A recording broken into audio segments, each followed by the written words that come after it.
Welcome to the Man Cave Podcast with Dan Casper. Jake Bolks is with us, our conservation warden buddy, as usual in studio, leading right up to the start of the deer gun season. And we were talking a little bit off the air, getting ready for it, kind of staying busy now. Busy time. Busy time. A lot of wardens are out, talking with hunters or following up complaints with, it's a time of year where everyone's out checking stands and checking their properties and getting ready. So they're finding stuff and finding deceased deer here and there and different issues. So a lot of conversations being had right now. So since you mentioned the deceased deer thing, this was something I saw again on Facebook. I can't remember the pages, but sometimes just random stuff shows up. Yeah. And somebody had posted a video of a buck, and they said it was an Eau Claire.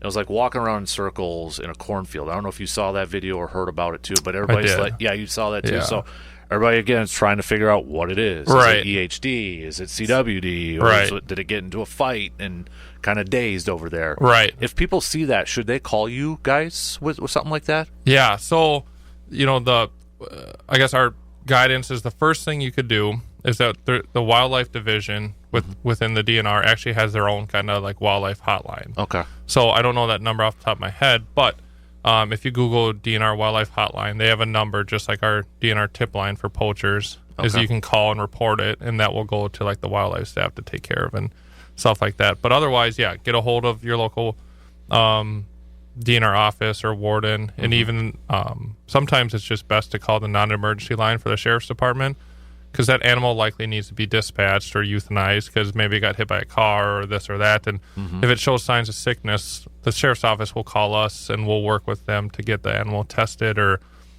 done with it, whatever is most appropriate. So gotcha. I did see that. I actually went over there. By the time I got there, the animal wasn't there. So I haven't got any calls on it yet.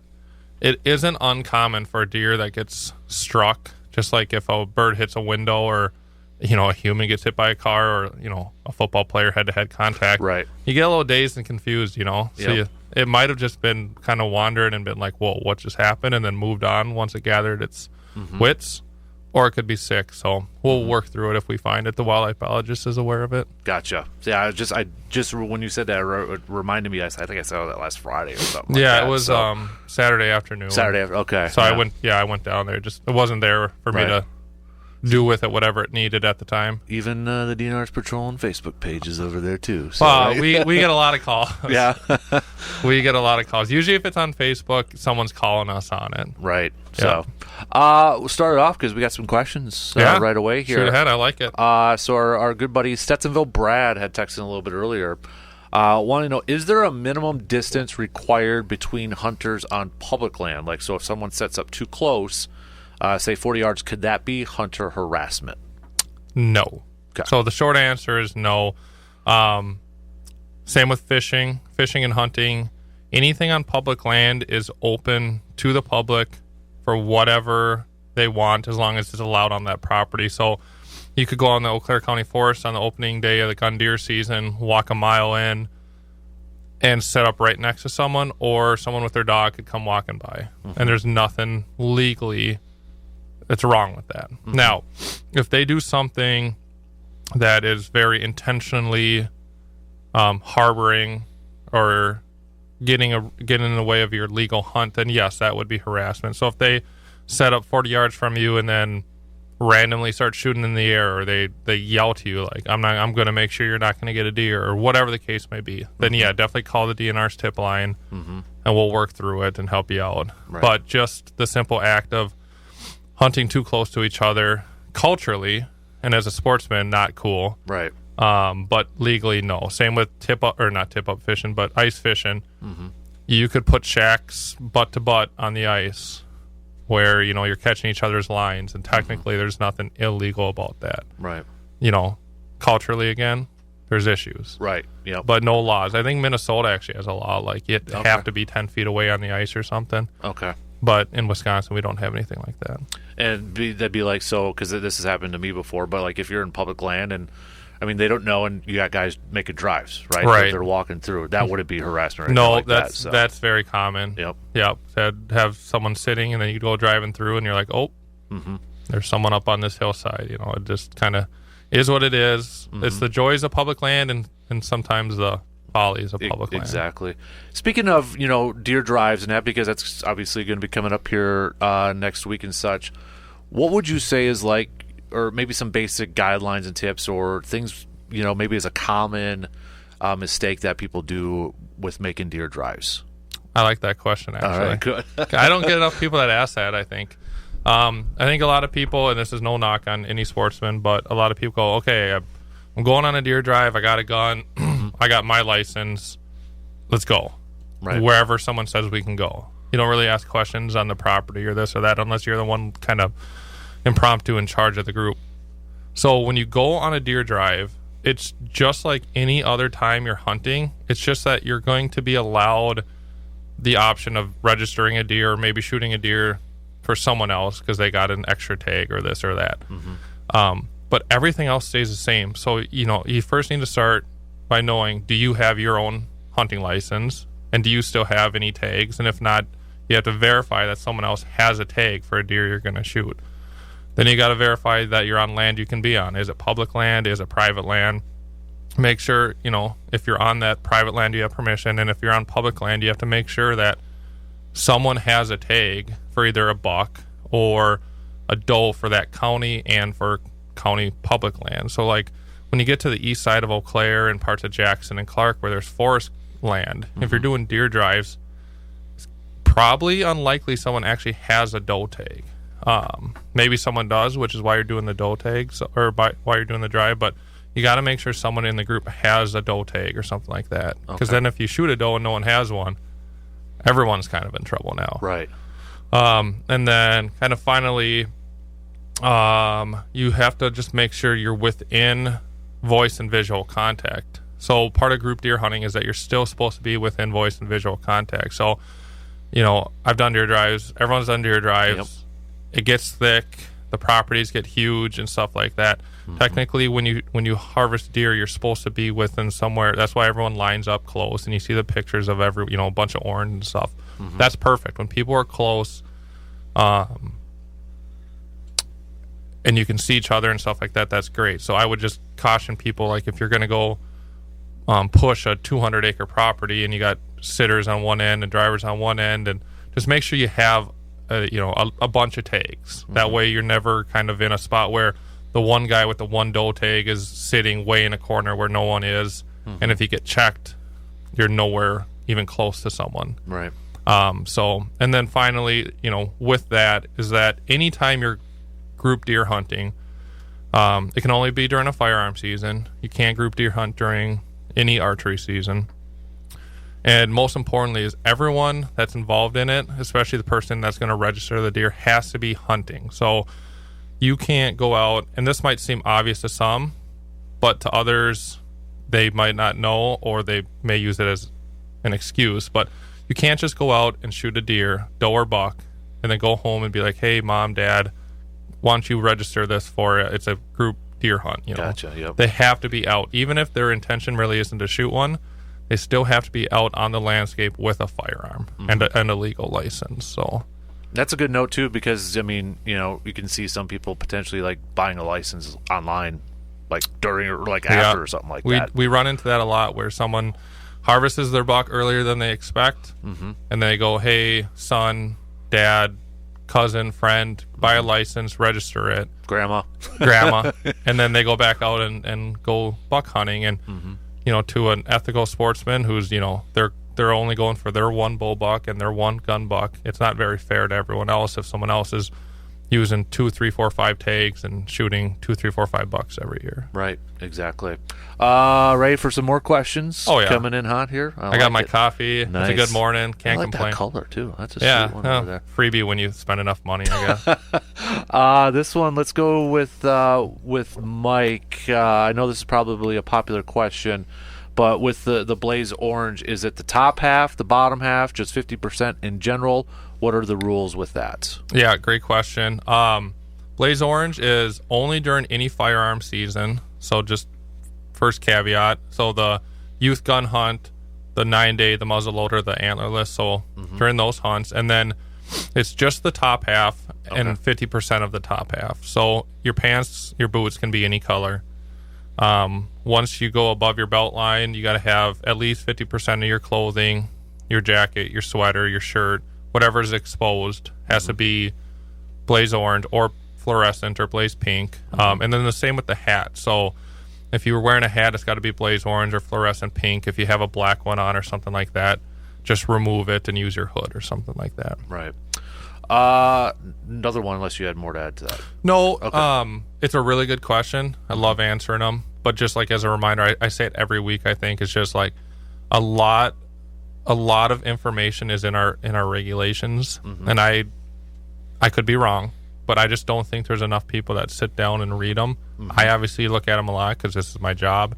But I think there's something to be said about sitting at your deer camp or sitting at your house before season and drinking coffee or drinking a beer at night and just reading through them and seeing what the new section is and seeing like, oh, it is legal to do this or it is legal to do this, because there's a lot of things that change over the years that you just don't really like know. And even for us as wardens, everything changes through the legislators. And so sometimes I look at this like there's a new shot size you can use for waterfowl hunting this year. And it's size F. And it's like, well, I didn't know that.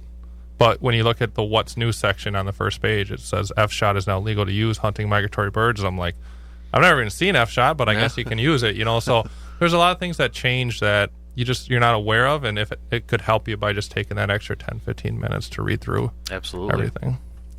Ben is asking, do you need to have one of those Go Wild cards on you, or is a driver's license okay? Driver's license would be good. So you just have to have something to show a conservation warden that you have a license or the appropriate harvest authorizations or tags. Okay. Go Wild card works great. Driver's license or identification card works just fine. Having the hard copy printed off at your house or a sports or a store works. And then the other option that I actually usually do is that you can buy everything online and you can download it to your phone. So that way, when you get checked, you don't need like service and you don't need a login to Go Wild. If you buy your stuff online and then hit the download button, so when you go onto your phone's files or downloads or whatever, your license are in there. It's basically the same picture that you would have if you're holding a hard copy. And we accept those. So if you download it to your phone so you don't need service, and if you're in the middle of the woods and get checked, you can just pull that up, show it to us. You obviously have to make sure your phone has service, is powered on. Right.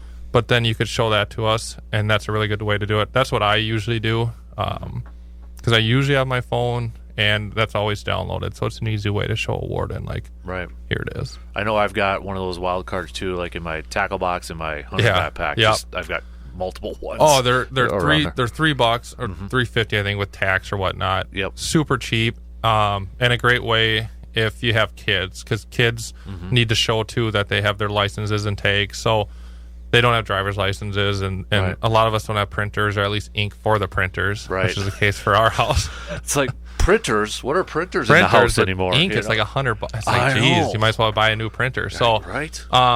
the Go Wild cards is a good thing to give the kids. It shows that they have their hunter safety, boulder safety, ATV, snowmobile, whatever. It shows they got their stuff. So I know when my kids get old enough, I'm going to buy a bunch of those cards and throw them in their hunting gear and fishing gear. Because they're probably going to lose a couple here or there too. So yeah, it's going to happen. I can handle a $3 allowance. Yep. Exactly. Speaking of the kids, Corey has a question here asking why during the youth gun hunt does the youth have to be mentored if they are 12 or older and have passed hunter safety? I think I know part of that. Let's hear it. Is it because they still have to be with the mentor up until 14? Is it 14? Yes. So when you're 14, you can hunt on your own. So you're totally right. So even if you're 12 with hunter safety, 12, 13, you still have to be accompanied by a guardian, which just means like basically sight and visual distance, kind of like group deer hunting. Yep. Because I had to do that when I was a youngster. Yeah. So I think the overall vibe below, or the reason for the youth hunt, is to get the youth out there, to have them have a mentor or a guardian or a seasoned hunter with them in case who knows what happens. Not only there for support and morale, but like in case there's an issue. So they want someone with them the whole time, even if they're 13, 14, 15, in order to have a safe hunt and really make it the youth hunt and stuff like that. Right. Some more questions coming in. It's always like when you come in studios when they start flying in. I like that. That's good. This is from Dave. Is there any restrictions in terms of what type of firearms you can use during the deer gun season? So I don't know if he's maybe like asking, can you use a shotgun, pistol, or something like that? So there are some rules, and again, dig through the regulations because there's different spots on ammunition, on rifles, on stuff like that.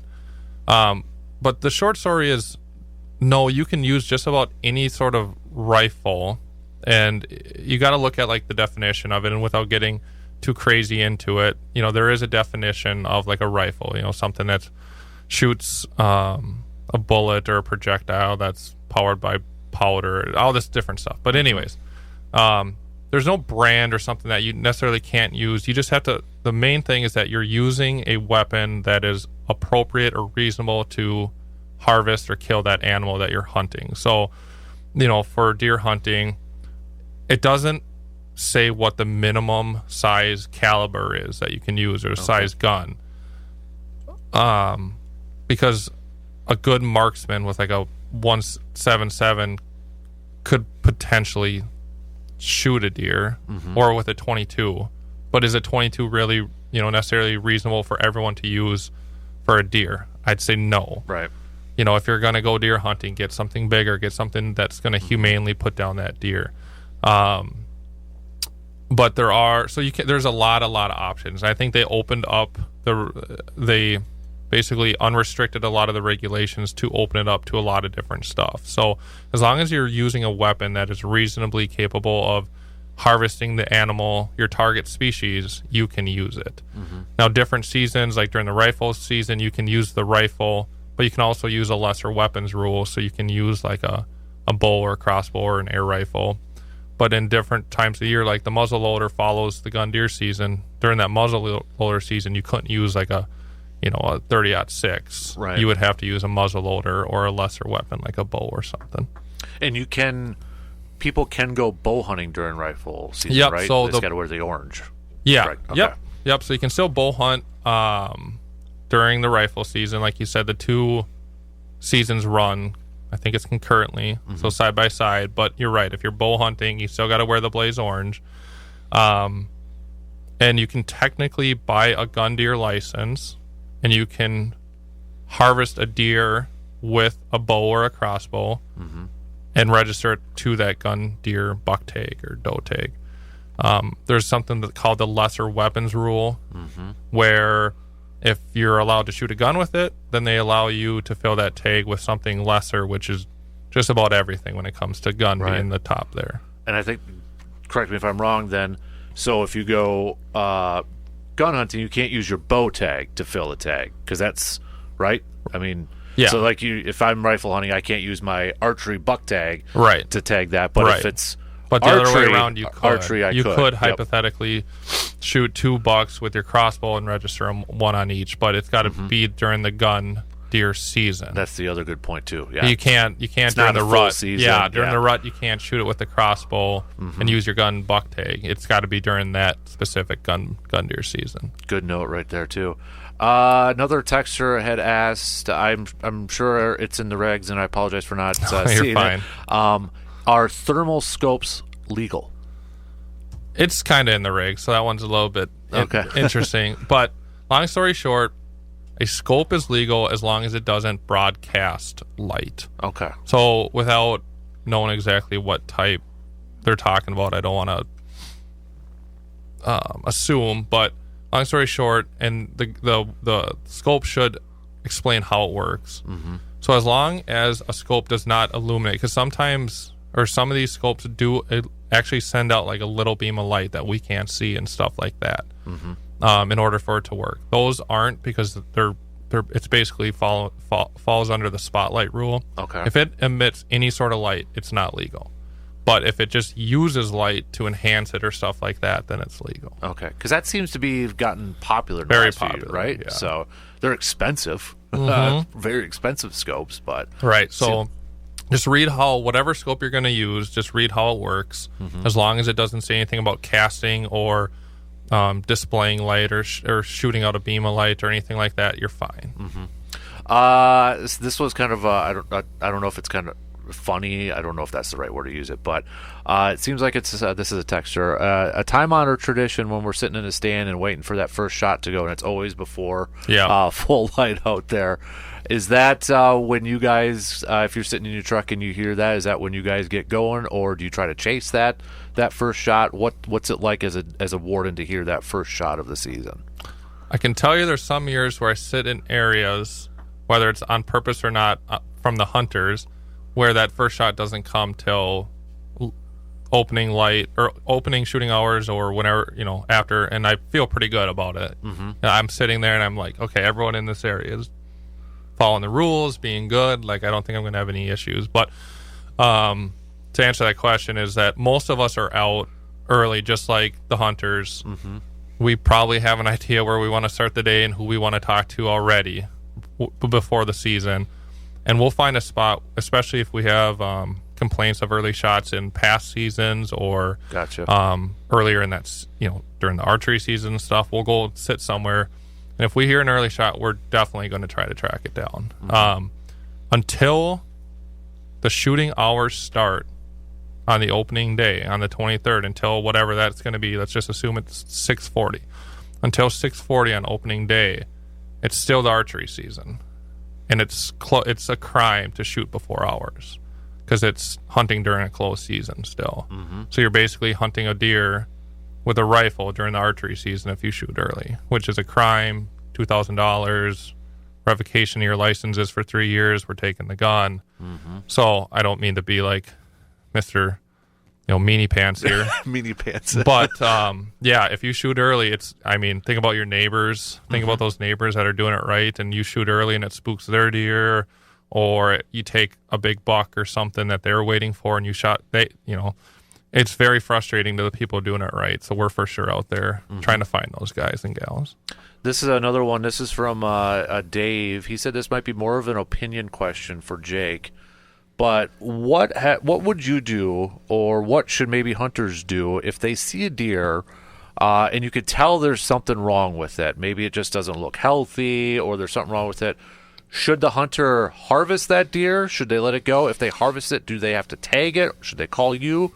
What would a hunter do in that situation? Yeah, this is kind of a hard spot to be with because a lot of us, like, ethically and morally, we want to help that animal by dispatching it. Euthanizing it, killing it, however you want to say it, which probably the right thing to do. But, if you're looking at the letter of the law and how we just have to enforce state laws and stuff like that, no one is allowed, there's no exemption, no one's allowed to just put an animal down.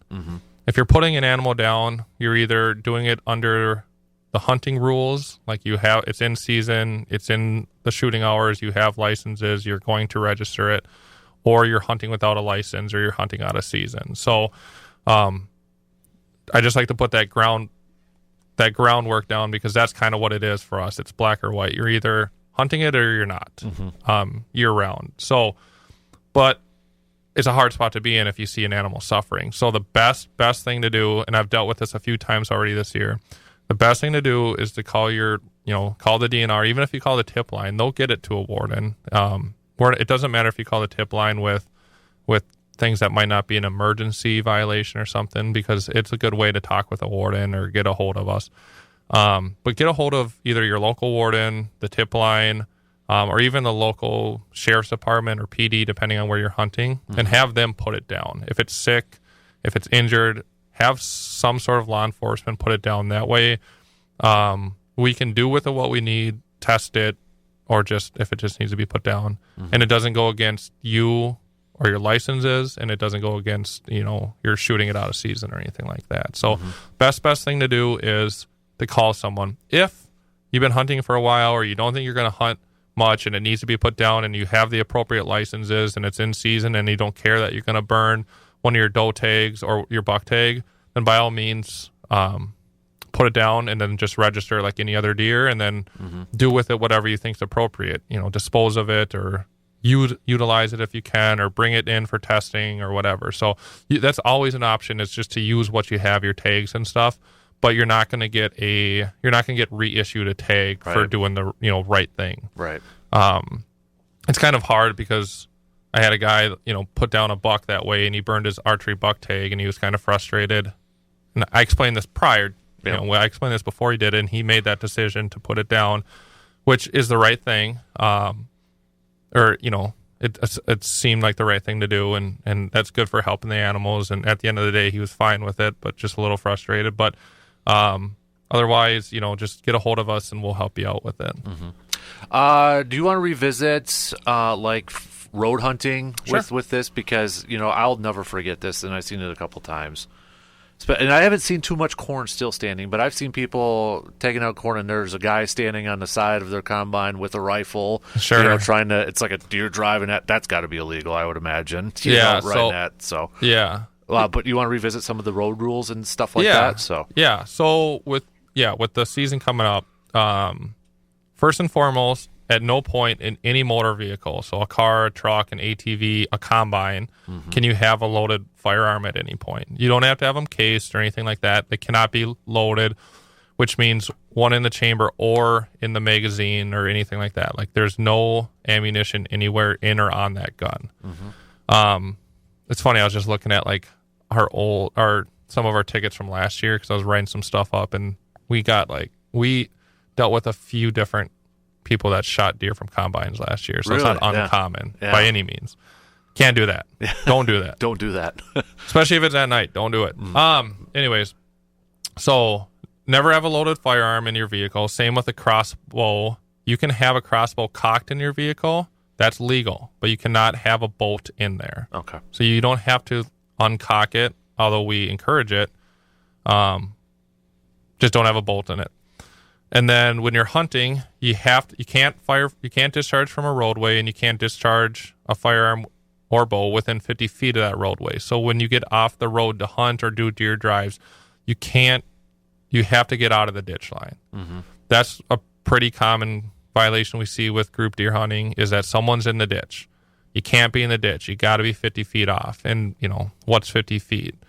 It's hard to tell, but it's for sure always past the first fence line and the first ditch line. So get past that, and bring a rangefinder if you need to, or a long tape measure. And then there are some like forest roads. So basically all this applies to like actual roads. So roads where usually they're maintained in some fashion, or they're on a map or something like that. If you're on some forest road where you came in on a road and then it cut off on a road, and then you went through this little two rut, and now you're driving down a road, quote unquote road, where the trees are scraping the top of your car because it's that tight. That's not going to be a road. That might be a trail through the woods in the county, and you can probably get out of your car and go hunting from there and stuff like that. But if it's any sort of maintained roadway or gravel road or trail, I always just encourage people, not only for the law but for safety, is just to get out, get into the woods, get into the field before you fire or discharge or anything like that. This was a question that just popped up, and says, Jake, I don't know if you've seen these videos, you probably have, or photos where somebody comes up on a deer that was in a fight, and maybe the other deer is dead, but the other one is still alive. If you shoot that alive one, do you still have to have two tags, or what's the protocol for that? So I'm assuming it's like two bucks fighting and one's passed away or something like that because they're stuck. So long story short, in order to use your tags, you have to be the one to reduce that deer to your possession, aka you have to be the one to kill it. So the one that's still alive, if you're going to harvest it, gun, archery, whatever, you got to have all the appropriate licenses. Got to be within the shooting hours, yada yada. You have to shoot that one, and you have to register that one. The other one, if you find an animal dead, whether it's a car kill, whether it's dead in the woods, that deer automatically because a human didn't kill it, or we don't know what human killed it, that the title of that deer automatically reverts back to the state, and therefore we have to sell that back to the person or investigate it to see if there's something illegal about the way it died or stuff like that. So generally, like when we come across 2 bucks that are intertwined and dead, or if someone just finds one when they're walking public property, or they find one on their own land and stuff like that, the minimum we can sell stuff back to, like any animal in the state, is $10, and usually we just kind of sell them back for $10 if they find them in a case like that. So you'll have to get like a possession authorization receipt from us stating why you have 2 bucks, because one of them you can register because you hunted it legally, but the other one, if I showed up at your house, you'd have no way to explain besides the story of, I found it dead. Right. And I'm probably going to believe you if it makes sense and you got pictures. But at the same time, we go to a lot of people's houses, they have extra deer, and then they give us some kind of BS story about why it's there. And it's like, no. There's violations here. So the possession authorization receipt that we give you basically makes it legal for you to possess that extra buck. And then there's no questions on how you got it. When you go to somebody's house, is that because it's like a tip that you received, sort of thing, or a lot of different reasons? So we get our information through a lot of different ways, through the public, which, I mean, if anyone's ever called or would call in the future, I very, very, very much appreciate that. We cannot do the job without the public. Some of the best cases, some of the most notorious poachers that are caught in the state is because a landowner, a passerby, someone called us because they knew something didn't seem right or was weird. So we really, really appreciate any help. But we get it from doing bait flights. We get it from our own suspicions. We get it from different people. We get it from DNR records. We get it from social media. We get information from everywhere. But what I tell everyone when I go to their house is that I don't just like wake up and go like, what house am I going to stop by today, and just ask a random deer question. Like, if we're there, it's because we've already done a bunch of research, or we got a lot of information and we've talked with people, and there's a reason we're there. We don't have the time or the want just to stop at someone's house and randomly, pry at them. Right. We're there for a reason. Yeah, you're not like walking around or just driving around and be like, I'm going to stop here. Yeah, this house looks nice. Let's go talk to them about, know, what they might have done wrong. No, I have faith, and I always defer back to everyone's doing it right. My goal is voluntary compliance. If I never wrote a ticket, that would be ideal. It means everyone's doing the right thing, harvesting deer or animals or fish, whatever, legally. But our information comes from a lot of spots, and usually if we're talking with someone more than just your basic compliance check, there's a reason for it. Right. Somebody had asked about registering. Let me see if and I think this is a good reminder, I think, every year. But when's the absolute latest somebody should register a deer if they get one, since it's either by phone or online? Yeah, 5 p.m. the day after harvest is the regulations. So you harvest one today, it's Thursday, you do it this morning, you have until 5 p.m. tomorrow to get it registered online or via phone. The other thing is that if you shoot one, say tonight, maybe you shoulder it, maybe you just don't find it, whatever the case is. You wake up Friday, you track it, you find it Friday afternoon. It's 5 p.m. the day after you recover it is another way to look at it. So even if you shoot it Thursday, maybe I should have started with that. It's 5 p.m. the day after you recover it.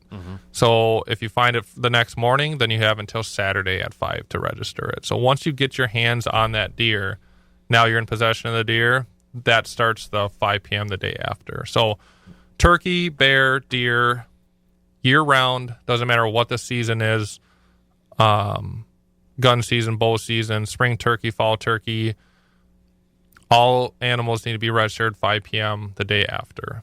Okay. Online or via phone. It's they've made it just very consistent, so it's not this is this way, this is that way. This season you do this season you do that. It's all the same. 5 p.m. the day after the harvest or recovery. Gotcha. Speaking of recovery, say you're on public land and say you come across a deer that's been shot, but you can tell maybe it's been there for maybe you find it the next morning. Sure. What should a hunter do in that case? Is that something where they call the DNR again? I mean, do they just leave it and see if the hunter's going to be able to find it? What would be the proper way to do that? I mean, you can look at it, I guess, gauge the situation on what you feel is appropriate. So as a hunter and a warden, I always feel like if someone shot a deer, they probably want it, right? Mm-hmm. So if you look at this deer and you're like, oh man, this thing looks like it probably died overnight, like someone might be tracking it, something like that, I'd give it a little bit for someone to come back in the morning if they let it sit or couldn't, and give it to them. Or if you see someone hunting in the area or in their truck in the area and you're like, you can always go up to them and, hey, did you guys shoot a deer or something like that. Now, if you find a deer that's clearly dead, rotting, or way after the season, something like that, if you want to take possession of it, then you give us a call. If it's Is it like the roadkill situation at that point? Yeah, okay. It's like the roadkill situation. So if you didn't kill it, either you need a possession authorization tag for us, or it's like way after the season, all the meat, all the skin's gone, and it's just like antlers, or just the antlers and the skull. Then you can take that for free. No tags needed, nothing like that. But if you find a deer, especially if you think it's like there's something weird about it, like it's a gunshot and it's the rut, definitely give us a call, because we want to find out who's gun hunting deer in the archery season. Right. But if it's the middle of the gun deer season, it looks like a deer that someone shot in the butt and it ran too far and they couldn't find it, and you want to do something with it, call us. We'll get you a tag for it if you want to try to save that, salvage whatever meat's left on it, stuff like that. But if you didn't kill it, then you have to go through us to get permission to have it. Okay. Ready for one more? Oh yeah. One more. So I think this is probably, I got to imagine this is maybe one of the more popular things you guys have to deal with during rifle season. But somebody had asked, if somebody shoots a deer, and they're tracking it, but another hunter shoots it and kills it, who has property of that deer? Is that one of the most common things you kind of run into when rifle season? When it comes to like conflict like that, it's usually more like the property line. Like they won't let me across the property line. What do I do? Stuff like that. In this case, it's basically the law is it's whoever reduces the deer to their possession, or who's ever the one to kill the deer. If someone wounds a deer, the deer's still not dead, even if it was dying. If it walked over to the next hunter, they put one through the chest and it dropped, hypothetically, it would be that second hunter. Culturally, ethically, sportsmanshipy, morally, however you want to say it, if I was that second hunter and I saw that there was a low gut shot on that deer, I would give it to the other hunter and be like, hey, I finished off your deer for you. Like, here you go. Like, obviously they got first, quote unquote, first blood, or they took the first shot. It was theirs, and they were probably going to track it, and they were probably, going to find it. It's just it got to you first, I would work through it that way. And if you can't come to an agreement, or there's issues or fighting or whatever, call the sheriff's department, call the local warden, and we'll come in and we'll kind of put the details together and figure it out. At the end of the day, if we can't come to some sort of agreement, or we can't make a clear, decisive action on like what happened, and it's this versus that, sometimes we'll just take the deer and call it a wash. Say no one gets the deer now because you guys can't work through it. We can be mediators, like we're good talkers, I guess, and so we can be mediators, but our job isn't to be a mediator for every hunting dispute in the state. Because for most, I don't want to say maybe everybody, but for most, you should be able to tell like if that first shot would have been a kill shot, right? Right. Yeah. Like if if that first deer is its toenail got shut off, right? Now that first hunter has got some, they got to look at the situation now and go like, hey, you might have winged it, but that thing was going to live till next year, So right, exactly. It's really up to us as humans and, social hunters and good people to kind of work through these situations together. That's actually what happened with one of my biggest one actually was. It was sitting in public land, and you could hear the gunshots, especially if they're closer. Like, oh, is there something coming? Right. And it was like multiple, and all of a sudden, I see this one coming. Oh, really? And so I shot, and it went down. But then, a few minutes later, a couple guys are like tracking it. Sure. But they understood, like, yeah, we didn't. It wasn't a kill shot or anything like that. So, yeah. And they were nice about it. Good. So yeah, and that's a perfect example of it. just because someone shoots or just because of this or just because of that doesn't always mean like that's the way it should or shall go. It's work through the situation just like any reasonable person would, and hopefully you can come to that understanding of what happens to that animal. All right, before I let you go, and we got to take a break here, any final thoughts? Like, I know you talked about it last time, but maybe a good reminder too, carcass sites and that too, because those are going to fill up pretty quick. Yep. So you can't just drive your deer off into the woods and dump it on some random road. We got a lot of complaints about that. It's illegal. It's littering, even if the animals are going to use it. There's deer carcass dumpsters at the Eau Claire Service Center on Claremont. I believe there's one up in Cornell. The Brickyard, Menominee, DNR. There's plenty of them around the state. There's a map on it that you can look up. So there's plenty of free places to bring your deer. So find a place to bring them. Don't just dump them out. Dispose of them on your own property. Do whatever. Just don't go dump them on someone else's property or on the end of some hunting road or something like that. Obviously, wear your blaze orange. Be safe. Buy your licenses now. Yeah. Don't wait till the morning of and hope that you have it, or don't assume you have it, especially if you're not great with technology. Get that Go Wild app or get that Go Wild website pulled up. Verify that you have an actual hunting license, because hunting without a license is a crime. And we will work through different situations. We're not monsters, even though some people might think that. We will work through accidents and mistakes, but at the end of the day, you have to have a license. So that's a really important thing to look at. Absolutely. Dude, appreciate it as always. Yeah. That went by fast. I know, it's crazy how quick, an hour goes in the morning or whatnot. I really enjoy coming in. I love answering questions for everyone. I know that the one guy said it, asking, oh, sorry if I didn't read the regs. You're fine. I love answering these questions. I just always bring it up because I think it's such a great resource that might be a little bit underutilized. But, read those regs and then just have fun and get ready and have fun. It should be a good gun deer season this year. Yeah, definitely. A little bit of a light winter, right? So hopefully mild winter, it's a late season. It's definitely a late gun deer season, but you know what? If you go out there and you're sitting on a weekend and it's deer season, it's always good. I saw a meteorologist really quick, because I know I got to get out of here, but meteorologist posted the temperatures of opening days the last 15 years. Yeah. It's hard, and I remember it, but it just wasn't that long ago. A couple years ago, it was 73.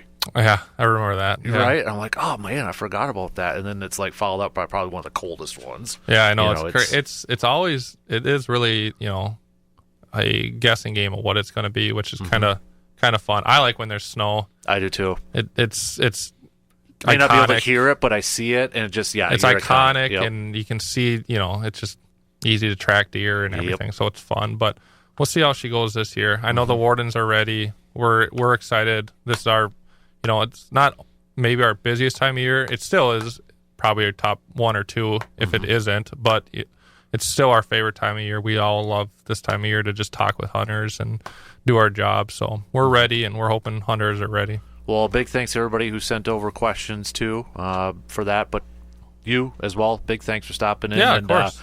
You be safe out there too, okay? Appreciate good luck when you get out there. Appreciate it. And get that deer. So. Yeah, sounds great.